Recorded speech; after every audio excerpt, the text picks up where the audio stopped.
Ladies and gentlemen, welcome to the first ever video episode of the Locker Room Talk. We've been on Spotify, but now you can see the man behind the voice. You can see my beautiful face. And you know, this is something I wanted to try, something new, a video series. But as of right now, I'm currently in this this little DIY little temporary office. I spent over $1 million on renovating a studio, so we'll get that sometime in the future. But I mean, so far the studio looks pretty good. I mean, we got the hams on tap. The thing about this, the Michael Jordan, it keeps swinging. I mean, it's attached to a string to the ceiling, so maybe in the next episode I'll figure out a way to better do that. But I mean, we got the Giannis picture. This microphone, which the stand of this microphone actually broke. I forget why. I think I was raging at something and I just smashed it. Not a good look, but now I got this cup. But I'm also recording the audio to a computer from like 2008 that I think my parents got on QVC. So yeah, hopefully, I mean, I would record on my Mac, but I didn't have the adapter. I left that in my apartment, and I wasn't going to go get that. It's a couple hours away, so I'm at the studio. So, yeah, I think without further ado, let's just get into it. Let's talk about our past games in the series. You know, I've been gone for like a month. I think we missed the Eastern Conference and Western Conference Finals is when I last talked. But I did predict the finals. Like I said, in my non-biased, I said Mavericks versus Celtics. And what did we get, Mavericks and Celtics? I predicted the Mavs to win in 6, but the Celtics won in 5. It's kind of disappointing I got it wrong. But, I mean, it is what it is. Shout out to all the Celtics fans out there. But let's talk about the series, the Western Conference Finals series between the Dallas Mavericks and the Minnesota Timberwolves. It was a great series. I mean, the Mavs won in 5 games. I was kind of surprised. I thought it would be at least a 7-game series, but you can kind of see the inexperience of this younger Minnesota team. I mean, Karl-Anthony Towns, he's an older player, and he hasn't really been in the playoffs, kind of, but not really. But he's been in the league a while, but he didn't have a great series. Anthony Edwards, he had an all right series. He was kind of like, no, he didn't really, I mean, he was pretty inefficient the whole series. But at least every game in that series was close. You know, Luka was going off, Kyrie was going off, PJ Washington, for the Timberwolves, I guess it was kind of like Anthony Edwards was the only one. Rudy Gobert had an alright series, but I mean, Luka was kind of scoring on him. He had that game winner. That was definitely the favorite moment from the playoffs, for this 2024 playoffs. And then it was kind of just Mavs 1 and 5. And then on the Eastern side, it was Celtics versus Pacers. And yeah, I mean, the games were close at least. The Pacers put up a good fight for about 3 quarters, and then in the fourth quarter they sold every single game, which was. Yeah, it's yikes. They lost Tyrese Halliburton for, I think, like two or 3 games, maybe 2.5 games. And the Celtics won in 4. Jaylen Brown had an amazing series there. And that moved us on to the finals between the Mavericks and the Celtics. And, oh, boy, this finals was, I'm not going to lie, it was kind of trash. Comparing to, I mean, last year's wasn't even that great. But the Warriors-Celtics finals was awesome. Bucks, Suns, I mean, I'm going to be biased, but that was awesome. Lakers, Heat, that was all right. It was all right. But, like, the finals, it's kind of losing its, I don't know. I'm going to use the word that the kids say. The finals had no aura. I mean, it had great players. It had Luka Doncic, Kyrie Irving going up against Boston, Tatum, Jaylen Brown, Derek White, Drew, KP, you know, had all these great players, but I mean, besides maybe the first, I mean, none of the games were really a competition, besides maybe like the first couple of them, but honestly, they weren't even that close.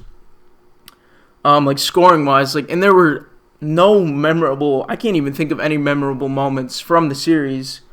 And when I think of finals memorable moments, I think it's something like that. That's why I love that final so much. Not only being a Bucks fan, it just had so many just classic NBA moments. Not if you're a Suns fan, you hated that. I mean, you liked the first two games, but yeah, this finals was just, it really wasn't even that entertaining. But we'll get into that a little later on, where we'll give out our final grades, where I go from student of the game to professor. A little prelude. But let's move on to talking about a trade that has recently happened. The first trade of the offseason. Hopefully this kicks off everything else. The Chicago Bulls have traded Alex Caruso for Josh Giddey to the OKC Thunder. I think this is a great move by Chicago.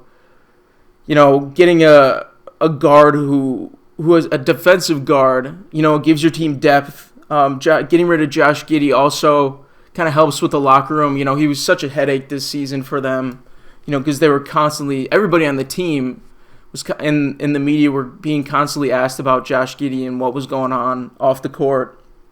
They get rid of him, bring in Alex Caruso. And also Josh Giddey in the playoffs, he did not have a great playoff series. I think he I was going to say he had more turnovers than assists, but that's just not true.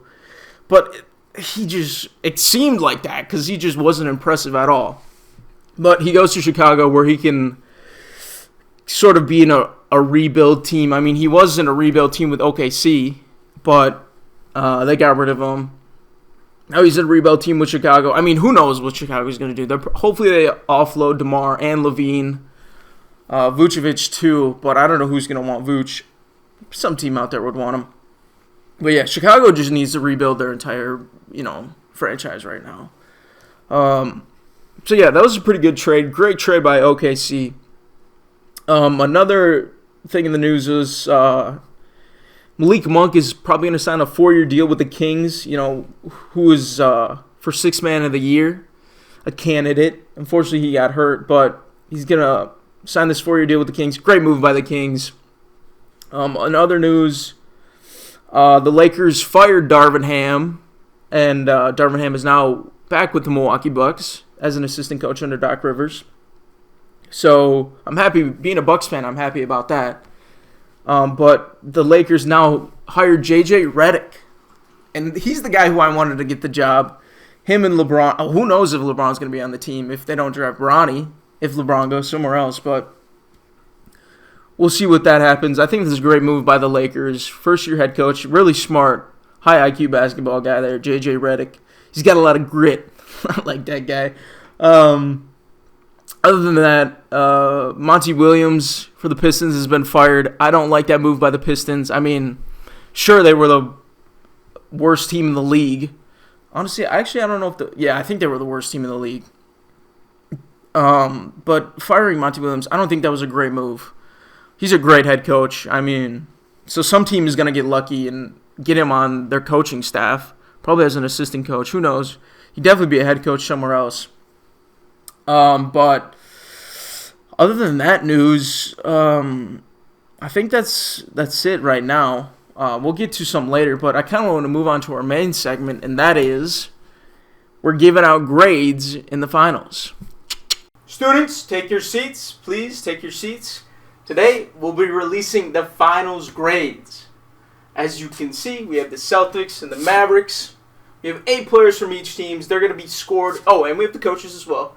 They're going to be scored based on their points per game, what they averaged, their assists, what they averaged, their rebounds, their field goal percentage, their three-point percentage, their minutes per game, and their plus-minus. Minutes per game is a kind of a main one for the coaches, but without further ado, let's just get into it. Also, I'm wearing this cap. I don't know who invented these. These are literally the dorkiest things. I don't know who made them, but let's start out with the winners, the Boston Celtics, starting out with superstar Jason Tatum. Now, Jason Tatum, in the finals, he averaged 22.2 points per game. Okay. 22.2. Not bad. Not great. I mean, he averaged almost 30 in the regular season, but it is the playoffs. 7.2 assists per game, which is very nice. And also 7.8 rebounds per game. And now also, please don't criticize my handwriting, all right? It's hard to write like this. And then he attempted about 19.6 field goals a game. He made about 7.6, giving him a total of 38.8%. 38.8. Now, we'll talk about him all at the end. For three-pointers, he averaged 7.6 three-pointers attempts. He made 2 per game, giving him a percentage of... God, my eyesight. I need glasses. 26.3. Not looking good so far, JT. And then his minutes per game was 40.2. So 40.2 minutes per game. And he had a plus-minus of +6. So he was positive, which is good. Meaning plus-minus, if you don't know what plus-minus is, it's basically whenever you're in the game, if your team is scoring more points, then you get plus. If the other team scores more when you're in the game, then you get minus. It's kind of self-explanatory. But take into account 22.2, not great, but that's not what it's not what the Celtics did. They kind of share the ball out evenly. 7.2, which is pretty good. 7.8, good. 38.8, not great.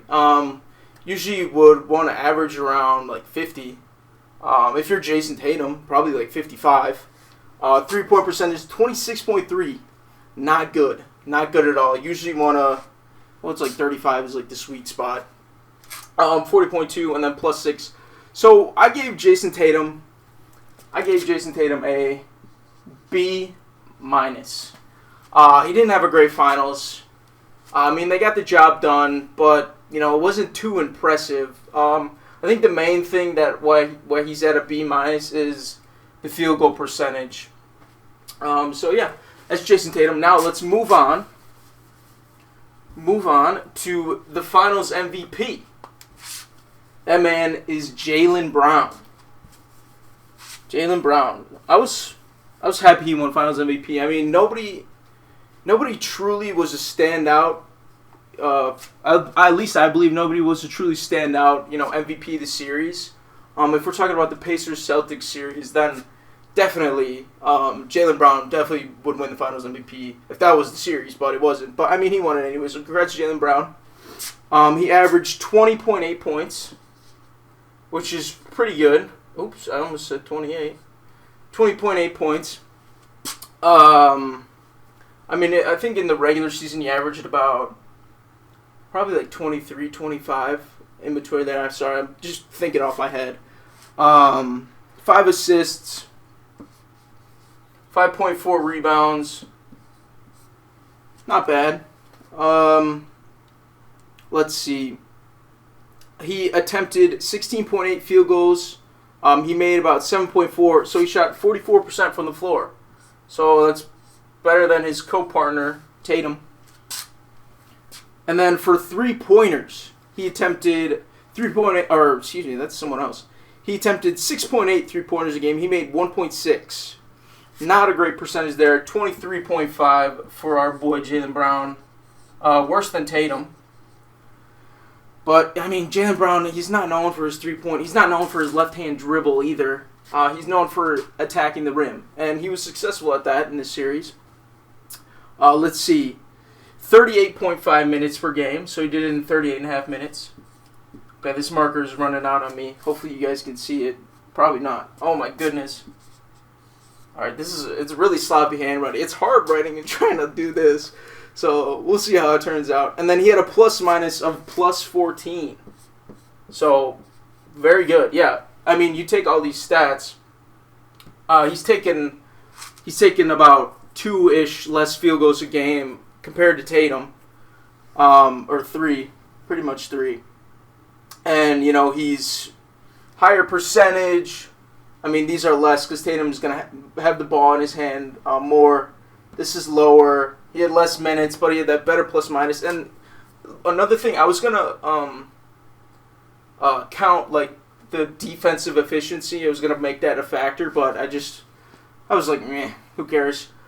So with this all being said, it's kind of impressive. I mean, this isn't very high, but like we were saying before, this is the playoffs. You know, you're not going to go out there. I mean, unless if you're Giannis, when you're averaging like 36 or something. He dropped 50 in his last game. But I'm giving Jaylen Brown an A-, which is pretty good. Better than Tatum. Yeah. So that's JB. Couldn't find my thing. Now moving on, we have the ex-Portland Trail Blazer, Jrue Holiday. Man who was drafted by the Philadelphia 76ers, went to the Pelicans, went to the Bucks, won a championship, gets traded for Dame to Portland, and then gets traded to the Celtics for Malcolm Brogdon and Robert Williams. And he wins the title with the Celtics, so congratulations, Jrue. Well-deserved. Let's check out his points per game. Jrue averaged 14.8. God, this is so difficult to do. Writing is so difficult to do. No, 14.4.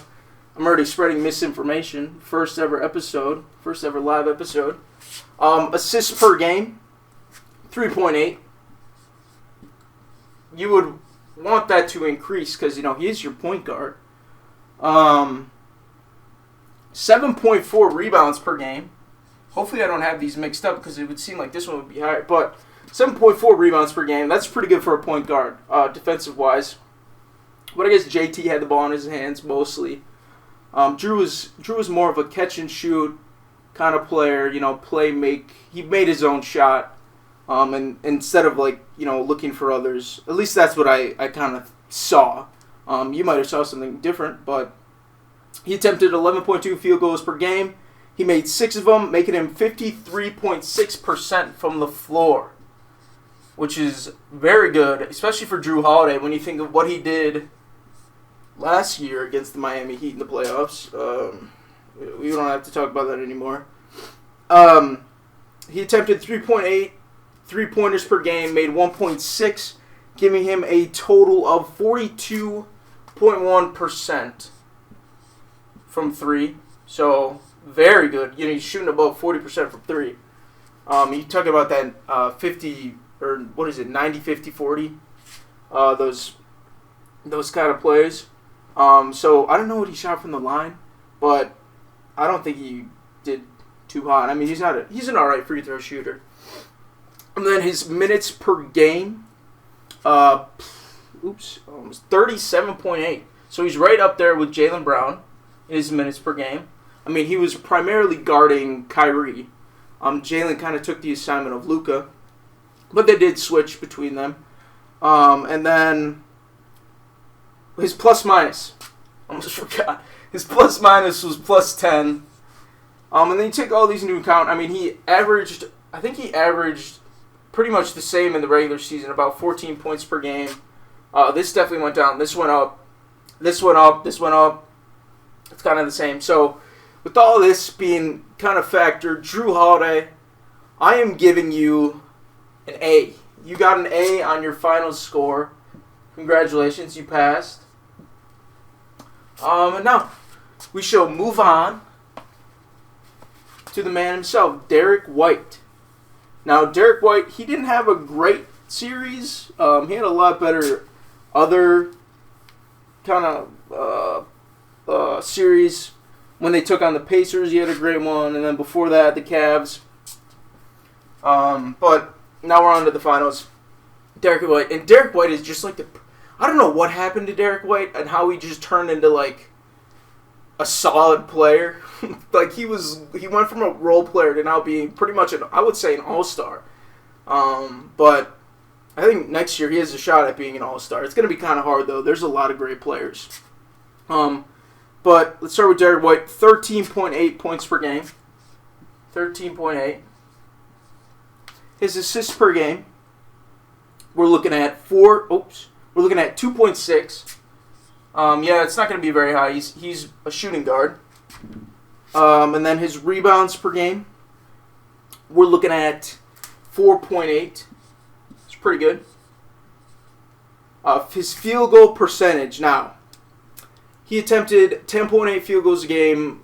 He made 4.2, giving him a percentage of 38.9. Which, that's average, 38.9. It's pretty average for a field goal percentage. For three-pointers, now, he attempted 8.6 three-pointers per game, and he made 3.4, giving him an average of 39.4. Now, 39.4, that's pretty good. But the thing I really like is he almost made 4 threes a game. He almost made 4 threes a game, which is incredible. Something that you love. He's up there right with Luka Doncic, who's averaging about 4 threes a game until the last game where he just, I don't know what happened in that game 5 with Luka, but we'll talk about that later on. Now his minutes per game, we're looking at we're looking at 36.7 minutes per game. So 36.7, and then his plus minus. This is kind of surprising. You might find this surprising. His plus minus was minus 14. Now you'd be like, what? Derek White, minus 14. He had a great series. It all came down to that game 4 when the Mavericks won and just blew out the Celtics. I think he had a plus minus of minus 28, which was just atrocious. Of course, it's not all his fault. Plus minuses are not the player's fault all entirely, but it does contribute. So taking all this into what's the word I'm thinking? Effect, or all into mind. I gave Derek White a solid B. A beyond. Above and beyond. C is average. I said he did beyond because I'm just looking at also, you have to take it. I mean, this is just statistics. You also have to take into factor the fact that he was making clutch shots when they needed to be made. So, shout out to Derek White. You got to beat. You passed. Now, moving on, we're gonna be looking at our boy Tingus Pingus. What the fuck is Tingus Pingus? I never heard. All right, Kristaps. He played, I think, only 3 games this series. He was out for 2 of them. And he didn't play very much minutes, but we'll get into that. Kristaps Porzingis, he averaged 12.3 points per game. He was hurt during this series. I think he had something wrong with his knee or something. 0.3 assists per game. Pretty bad. I mean, even if you're a center, you want to be averaging more than that. But he didn't play. But still, you want to see that go up, especially in the finals. And then 3.7 rebounds per game, which is not great, especially when you're a center. And then his field goal percentage, he attempted about 8 field goals per game, made 4.7, giving him an average of 58.3. 58.3%. His 3-point percentage, he attempted 4.1 per game. He made 0.7, giving him an average of 22.2%. Now, this is a standout because what Kristaps Porzingis was bringing was his 3-point shooting.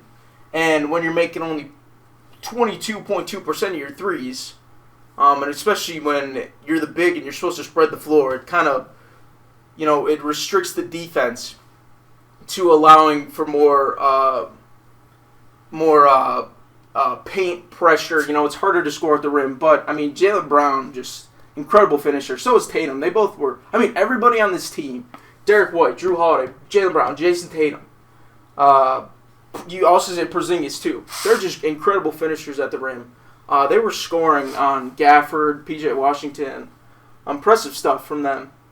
So this really didn't matter too much. But if they played someone like I wouldn't say Jokic, maybe Anthony Davis. If Anthony Davis is down in the paint, they played the Lakers, then this would be a huge problem for them. His minutes per game, Kristaps, was 20. He averaged 20. God, I can't write. This is so difficult. This marker's giving up on me too. And then his plus minus, which is very standout. See, this is crazy. Is plus 33. And I remember game one, he came in, he just electrified the crowd. That's what you want to do. You want to get the crowd. Once you get the crowd into the game, you're gonna win. That's what I think. But that plus 33, which is huge, and for that, I am giving Kristaps an A for that plus 33. I'll give him an A minus just because of this. And what else? You know what? Yeah, whatever. I'll leave it at A minus. Could be a B plus. Let's give him A B. So shout out to Kristaps Porzingis, Tingus Pingus. Now, moving on, we'll talk about the old man, Al Horford, Mr. T, Mr. Timeout. I love that moment. But let's talk about it. Okay, so we're kind of getting into the more of the role players, but I'm not going to mention every role player. I'm going to mention a couple of them. But like the standout ones, I think. Al Horford, 7 points per game. Let's see, I'm losing my... 2.6 assists, which is pretty good for a center. 2.6 assists. 6.2 rebounds. Which is nice. Field goal percentage. He averaged 5 field goals a game, made 2.6, so he shot 52% from the floor. Not counting, I guess counting everything, I don't know. 3, he averaged 3.4 three-pointer attempts. He made 1.6, giving him a 47.1% from 3, which is very nice if you're Al Horford, especially if you're a big man, shooting almost 50%. Half your shots are going in from 3. And then his minutes per game, 30 minutes per game. More than Kristaps. I mean, Kristaps was hurt. And then his plus minus was a plus 8. So, the reason why I'm bringing up Al Horford is because, first of all, it was his first ever ring. He's been in the league for how many years? I think he has the record. It's either him or maybe Karl Malone had the record for, they showed it. It was players without a ring, how many finals or how many playoffs games they played without getting a ring. And now he finally gets a ring. So shout out to Al Horford, finally getting a ring. I'm giving Al Horford a B plus because primarily these two things. And then also his defense. I know a huge thing was when they took out Al Horford, they brought in Tatum, and they were playing small ball lineup. I think Tatum was their biggest on the floor at 6'8", and the Mavericks were just toasting the Celtics in the paint. And then they brought in Horford, and that kind of stopped. So shout out to Al Horford for his not only his 3-point shooting, but his defense. Gave him a B plus, beyond a plus. Now moving on, I'm not going to talk about these guys' stats because. Don't have time for it, I guess. And I kind of don't even, well, whatever. Sam Hauser. Now, Sam Hauser, he had a pretty good series. Mainly just 3-point shooting. I gave him an A minus for that. And then the last guy on the Celtics that I wanted to talk about, Peyton Pritchard. The thing I want to talk about him is his half-court shooting. It's just, I have no idea. Every time I watch a Celtics game, and I see Peyton Pritchard take the half-court shot. He always makes it. And before every, like this, if the Celtics have like 3 seconds left and they have the ball, I was like, let's go to Peyton Pritchard, and he's going to make it. And guess what? Peyton Pritchard goes to him at half-court, and he makes it. So, for that reason, I'm just going to give him a B. But still, it's just, shout out to Peyton Pritchard for that. Now, let's talk about Joe Mazzulla. No, actually, let's talk about the coaches last. Let's move on to the Dallas Mavericks, starting out with their star player, Luka Doncic. 29.2 points per game. Oops, I almost said percent. God, I can't even read this. 29.2 points per game. Assists per game, 5.6, which is not great, but there's a reason behind that. He averaged almost a triple-double in the season. And his rebounds per game were 8.8. Very good for a point guard. Magic Johnson-esque rebounds per game. He attempted 25 field goals a game. He made 11.2, giving him a percentage of 47.2%. 47.2% from the floor. I mean, 25 is a lot, but I mean, that's almost 6 more than Tatum. But when you look at the rest of the Mavs roster, you kind of understand why he's taking all these shots. 9 3-pointers attempted per game. He made 2.2. Not great. 24.4% from 3. Something that you definitely need to see improve next year in the playoffs for Luka. I mean, this is just the finals, but if he ever goes back to the finals, you need to see that improved. He needs to be making at least 4 3-pointers a game. I think earlier in this, I said that Derek White and Luka made the same amount of threes. That was just misinformation, so sorry about that. But we corrected ourselves now. 38.8 minutes per game. 0.8. And then his plus-minus. +7. That's it. +7. I mean, he's scoring 29.2 points per game. See, this is the thing. I don't know why. That's why I said I don't know if I should include plus-minus because almost 30 points per game, and he's only +7. And it's not really his fault. Especially defensively, he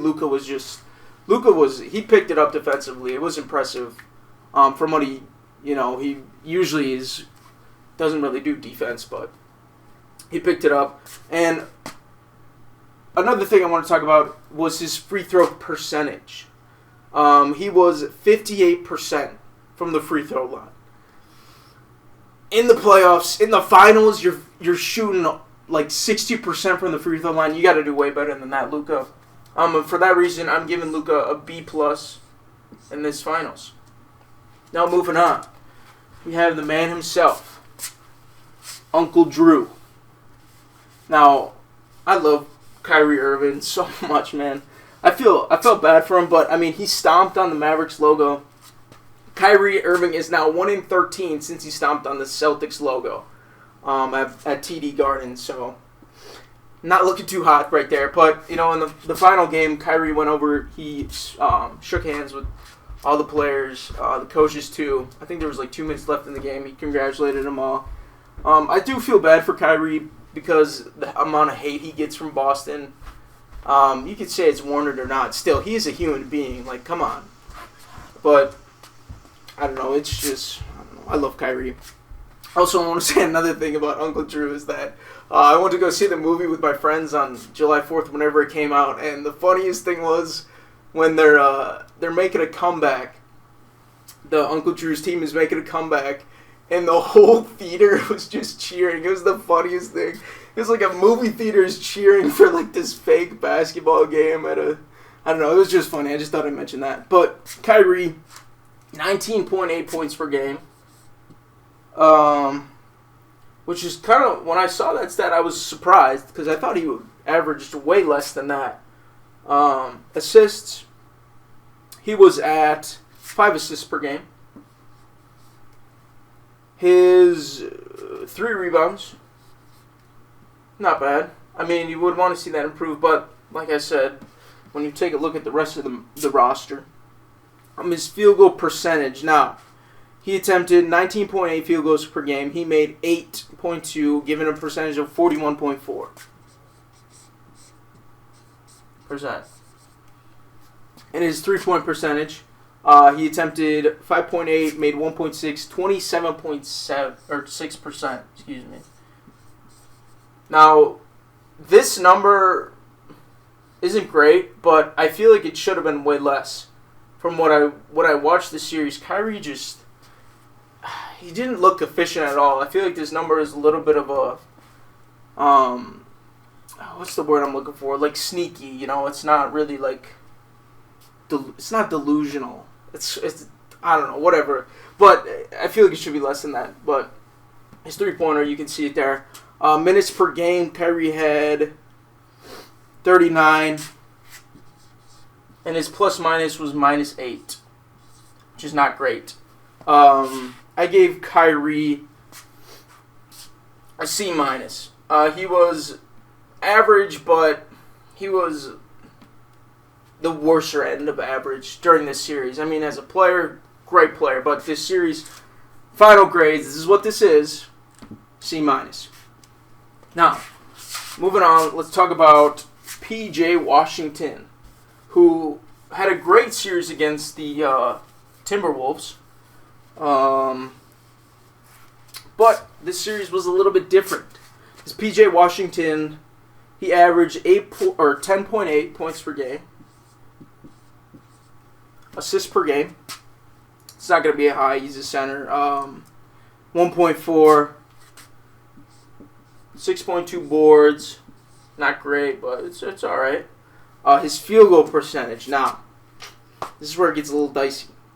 His field goal percentage, attempted 8.8, made 3.6. He shot 40.9%, which is not great. Especially when you're a center and you're taking most of your shots at the rim. You want to have that be about 60-ish, maybe 55. 50 to 60% is what you want to see when you're a center.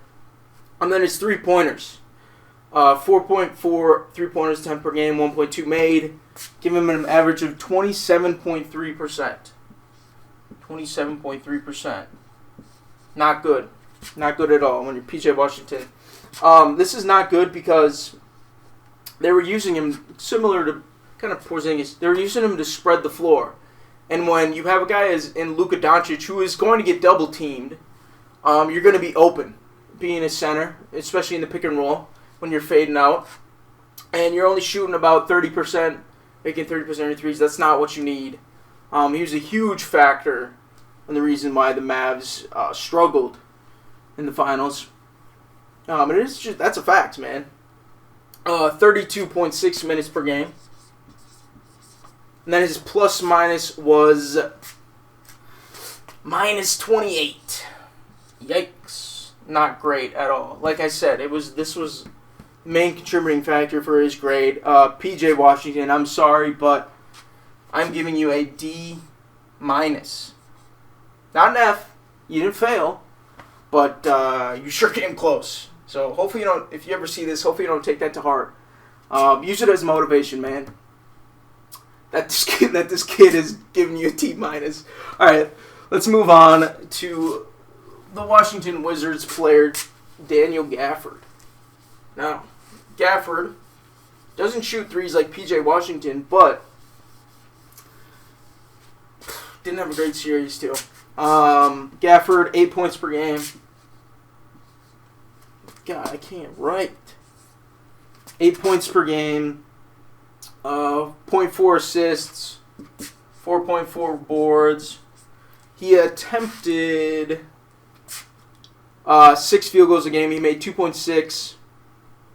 He shot 43.4%. Not good. You know, what did I say? 43.4. When you're a center and you're Daniel Gafford, I almost said Danilo Gallinari. Especially during the regular season when you were doing so well shooting wise, I think he made like 32 field goals straight, almost 33, something like that. You really want to be shooting, for him, I would say 70%. Especially because you're just taking them at the rim. For 3-point shooting, I think, I didn't even say because he didn't really attempt. He made 0.3. So I'll just 0%. Minutes per game. Actually, he didn't even attempt at 3. Or he attempted 1. I don't know. He didn't make any. 14.8 minutes per game, which is not great. That is reflected on Jason Kidd's score. And then -16. So the centers for the Celtics, not looking too hot. You can't shoot and you're getting scored on by all these guys. Gafford, like our guy, P.J. Washington, but you did a little better. I'm giving you I originally gave you a C minus, but I'm gonna revise that. Sorry, I'm gonna give you a D plus. Actually, I'm gonna give you a D. I don't care. I'm giving you a D. Yeah, not great. Like I said, man. I mean, it's not completely. You know what? I'll give you a C minus. It's not completely your fault because you didn't play very many minutes because of this guy. But yeah, I'll give you a C minus. Like I said, you really want this number to be around 70%. Moving on, let's talk about Derek Lively, the rookie. Very promising rookie for the Mavs, who had a great regular season, pretty good playoffs so far, but in the finals, not so much. I mean, he did all right. Lively, 5.6 points per game. Not great. 0.4 assists, 8.2 rebounds, which is pretty good. I mean, he's learning, and this is his first year, and of course these numbers are going to improve. A lot of promise in that rookie. Let's see. He attempted 3.4 field goals a game. He made 2.4, so he shot 70.6%. This is what I wanted Gafford to shoot. 70.6. Three-pointers. He made one three-pointer. And he attempted one, so he shot 100%. So shout out for that. That was game 5. If you remember that three-pointer, shout out to you. Put in the comments down below. And then he had 22.8 minutes per game. So he outshined Gafford. And his plus-minus was... Oh, am I looking at the wrong? Oh, no. His plus-minus was -10. So, I mean, first ever finals. Hopefully he'll make it to another one.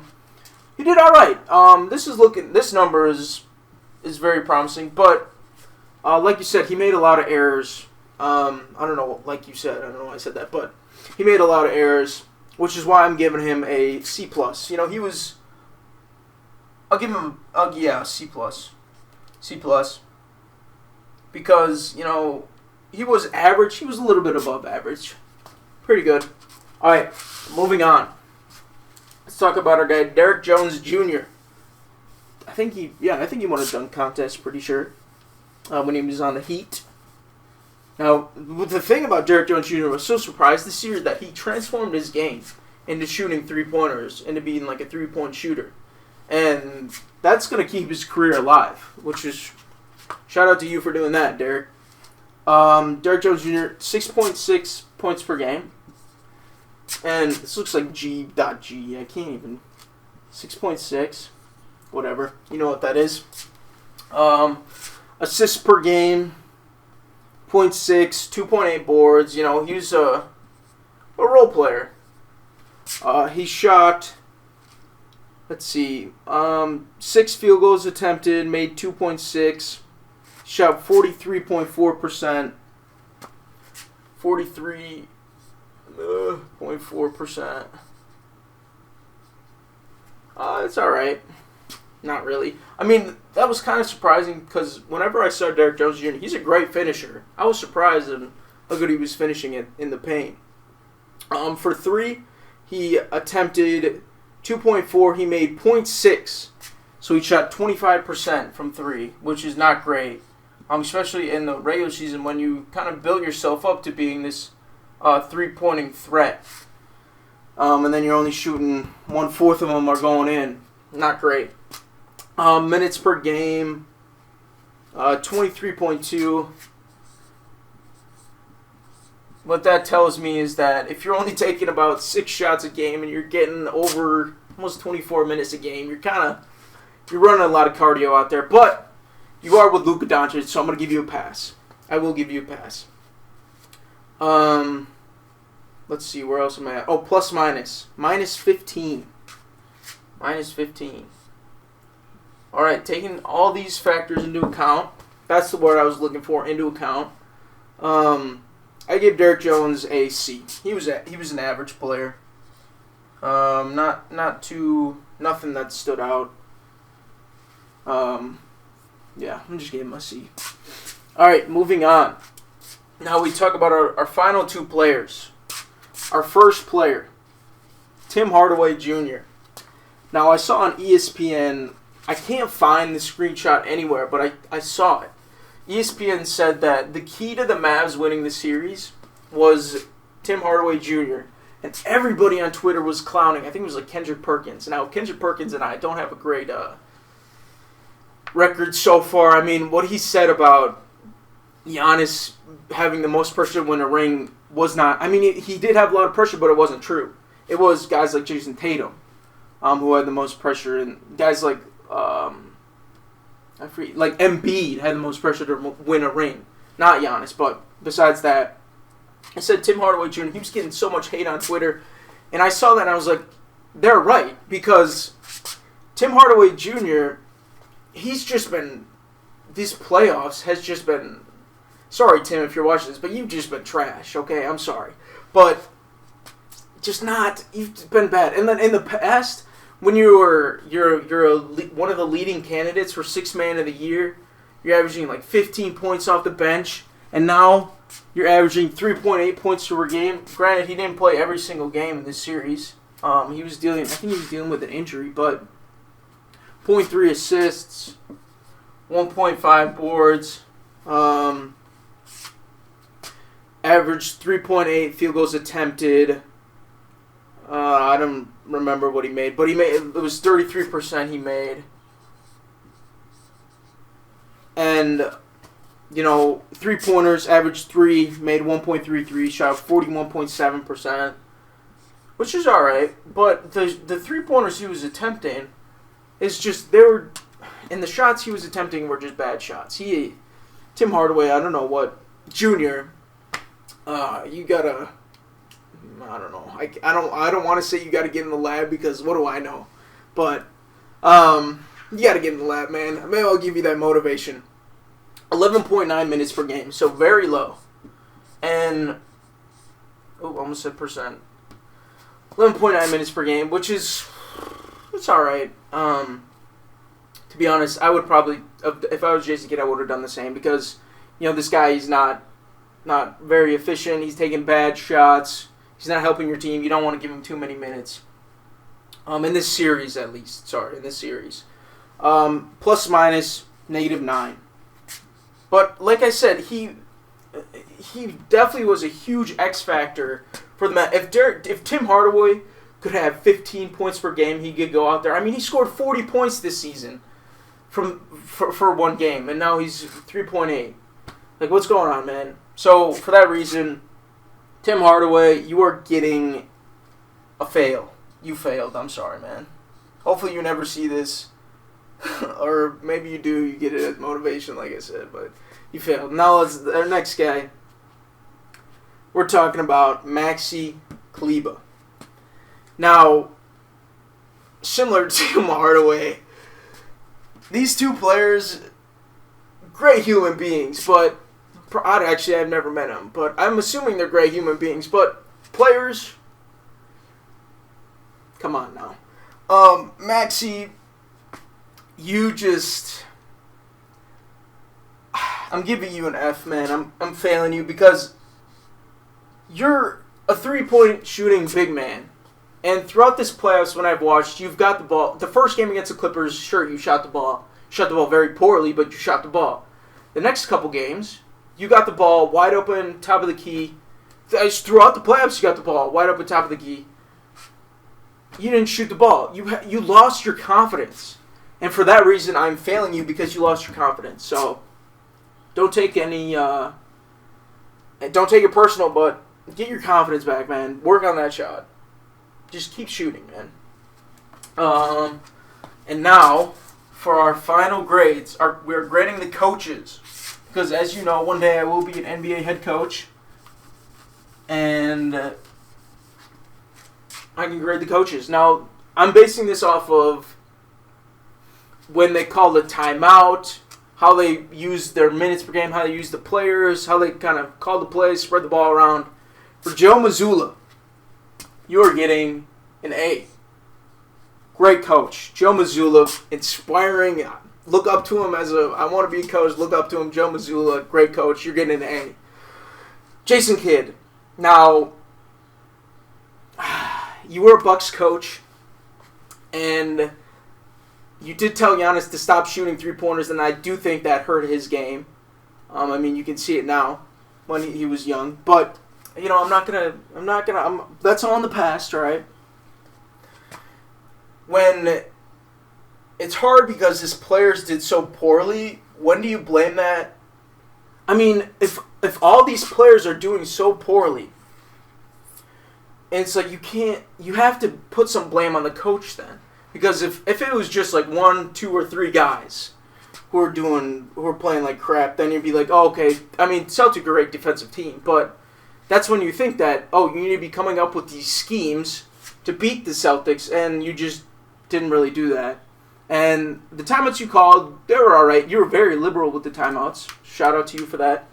I'm giving you a C. I mean, you did a very average job, I would say. So don't take it personal, but I mean, like what I said, what do I know? But this is what I'm giving you, a C, very average. So, all right.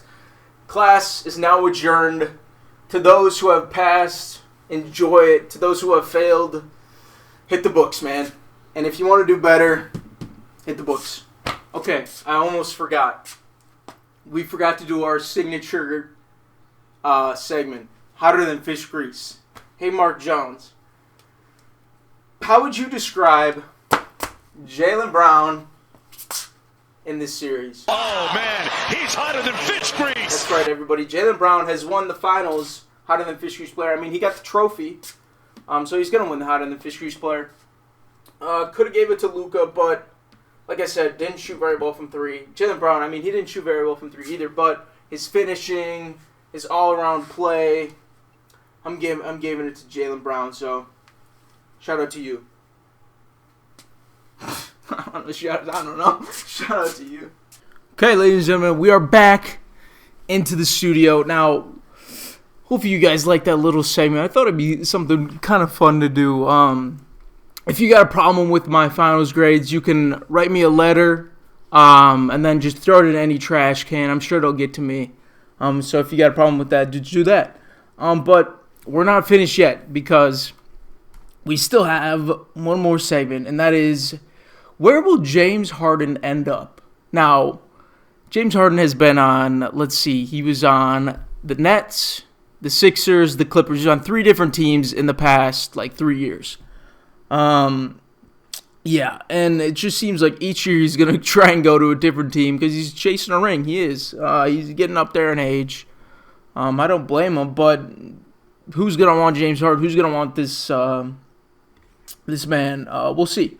So currently, the odds are that the Clippers have plus 300 to re-sign Harden. Then it's the Pelicans, plus 500. The Milwaukee Bucks are third, plus 600, which would be pretty funny seeing Giannis and Harden on the same team. Then the Miami Heat, which I could totally see him on.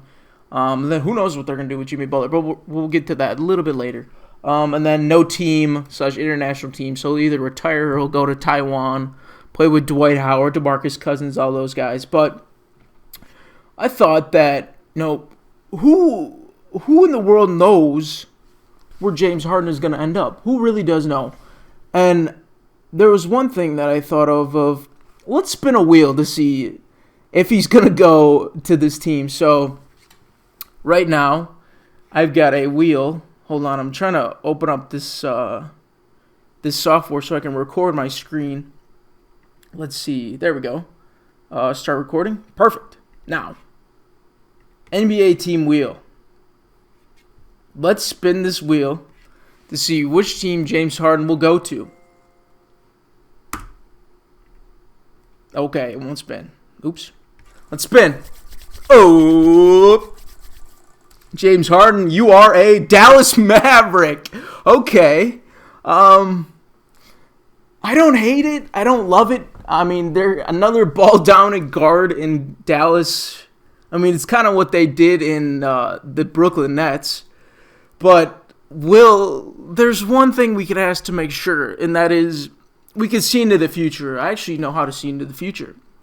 And that is just by asking the Magic 8 Ball. So, hey, Magic 8 Ball, will James Harden be on the Dallas Mavericks next season? Now this is really old, so. Outlook good. Okay, so it looks good that he's giving me. I mean, that's not. I want a yes or no answer. Come on. I guess that's kind of a yes, but another Outlook good. Maybe that's what it means. Okay, now I can't even see the answer. It's just this thing is so old. Hold on, give me a second. I'll try and show you what I'm looking at right now. Here. Oops. I don't know if you can see this. Oops. Yeah, it's literally, that's all I can pretty much see. Yeah, it's not. So Magic 8 Ball is a little old, but it said Outlook good. So possibly on the Dallas Mavericks, but who knows, to be honest. He's going to be on his fourth different team.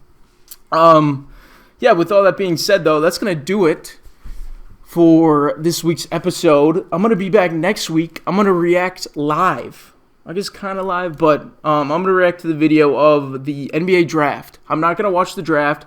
I'm going to mute my phone. I'm going to throw it away for the whole night. I'm not going to look at my phone. So hopefully some trades have gone down, and we're going to see the sweepstakes for Bronny James. Who's going to get Bronny James? Who's going to get LeBron, Alex Sarr, all that stuff. And also we're going to be talking about the top 50 free agents and possible trade destinations on where these guys are going to end up. So stay tuned in for next week. Thank you very much for watching. And hey, this is the first ever live episode, so hopefully it went well. I know it was a little bit scuffed with the finals grades, the chalkboard thing. It was pretty hard to do, but it was fun. So I hope you guys enjoyed. Make sure you subscribe, and yeah, peace.